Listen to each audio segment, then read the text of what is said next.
Thursday morning, a CP story which made front-page news in many centres across Canada dealt with violence in the National Hockey League and on television. A CP story which was later refuted by the chairman and CEO of the Canadian Association of Broadcasters, Michael McCabe. Let's begin with the story as it appeared in the Toronto Star. At least I have that copy with me here.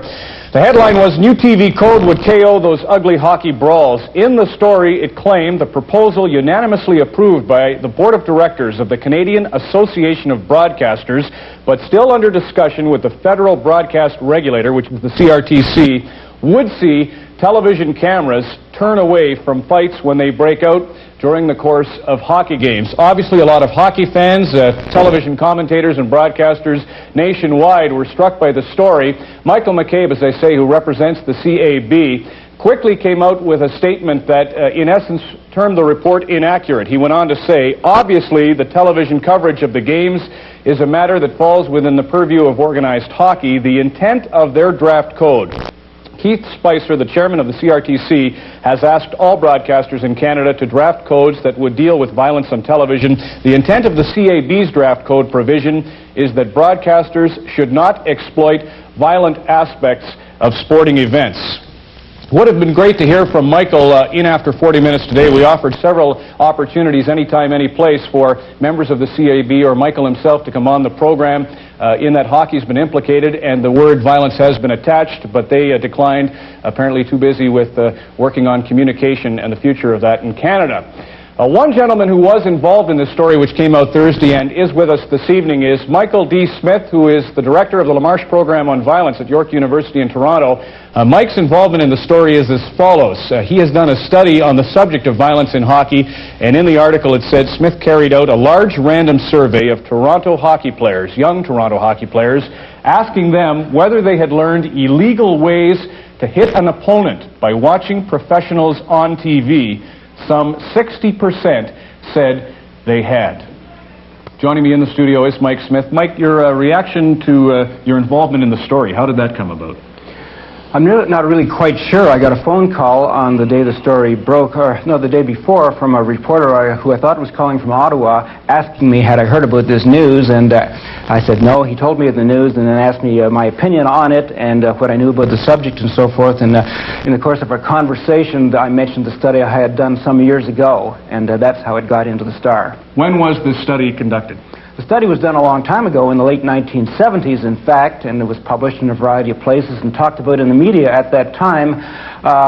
And I think, however, it is still relevant. It was done a while ago, but the findings are still generalizable, I think, and worth talking about it again. Obviously, hockey fans would point to the 1970s as a period when the Broad Street Bullies, Philadelphia Flyers, the Big Bad Bruins in Boston, the game seemed more aggressive than it does now. The rules have changed.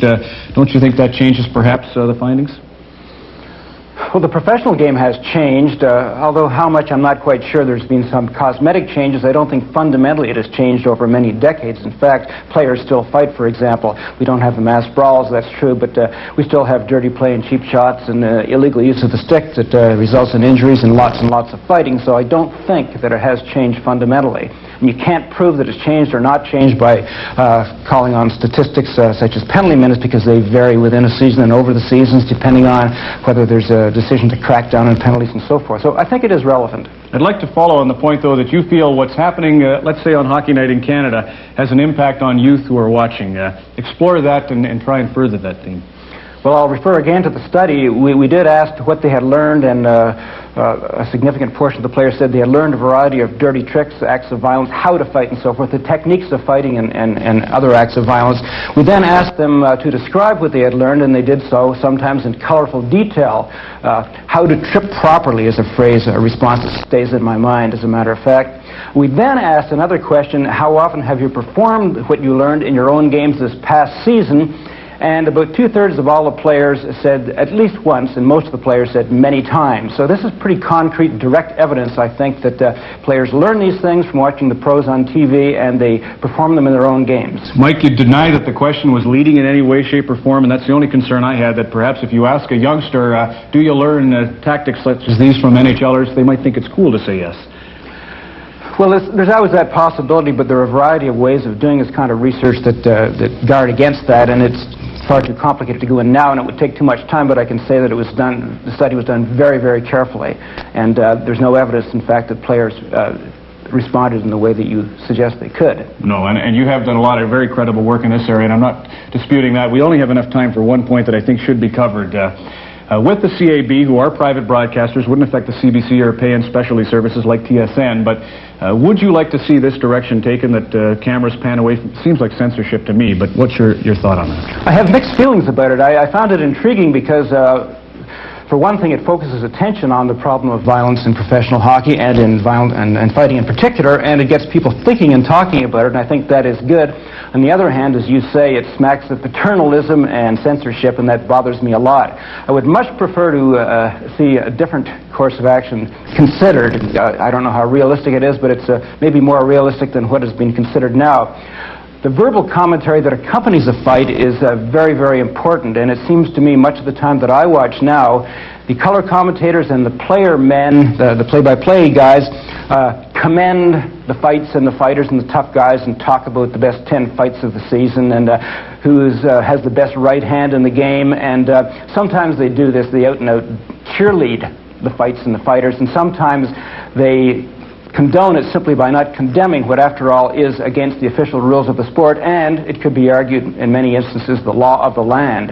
So if the verbal commentary was made negative rather than positive, as it often is, then I think this could have a significant impact. Mike, you'll have to be sure to watch Coach's Corner this evening on Hockey Night in Canada for Don Cherry's remarks. I really thank you for coming in today. I know you're very busy. Thank you. Mike Smith from the LaMarche Program on Violence at York University.